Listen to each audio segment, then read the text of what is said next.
Vijayawada civil court కాంప్లెక్స్లో lift పనిచేయకపోవడంతో తీవ్ర ఆందోళనకర పరిస్థితి ఏర్పడింది. విద్యుత్ సరఫరా అకస్మాత్తుగా నిలిచిపోవడంతో లిఫ్ట్ 8వ అంతస్తు మధ్యలోనే ఆగిపోయింది. ఆ సమయంలో లిఫ్ట్లో ప్రయాణిస్తున్న పలువురు న్యాయవాదులు లోపలే ఇరుక్కుపోయారు. గంటన్నర పాటు వారు బయటకు రాలేకపోవడంతో పరిస్థితి మరింత ఉద్రిక్తంగా మారింది. లిఫ్ట్లో గాలి సరఫరా సరైన విధంగా లేకపోవడంతో లోపలున్న న్యాయవాదులు ఊపిరాడక తీవ్ర ఇబ్బందులు ఎదుర్కొన్నారు.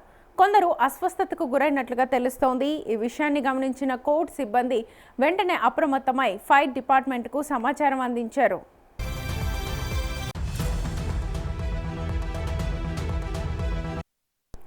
ఇక సమాచారం అందుకున్న వెంటనే ఫైర్ సిబ్బంది ఘటనా స్థలానికి చేరుకుని రక్షణ చర్యల్ని ప్రారంభించారు.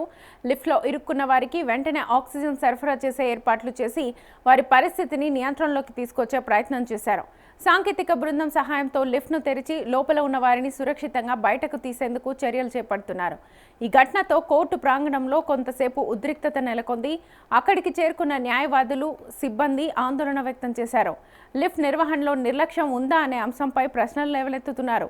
భవిష్యత్తులో ఇలాంటి ఘటనలు జరగకుండా తగిన భద్రతా చర్యలు తీసుకోవాలని డిమాండ్ చేస్తున్నారు.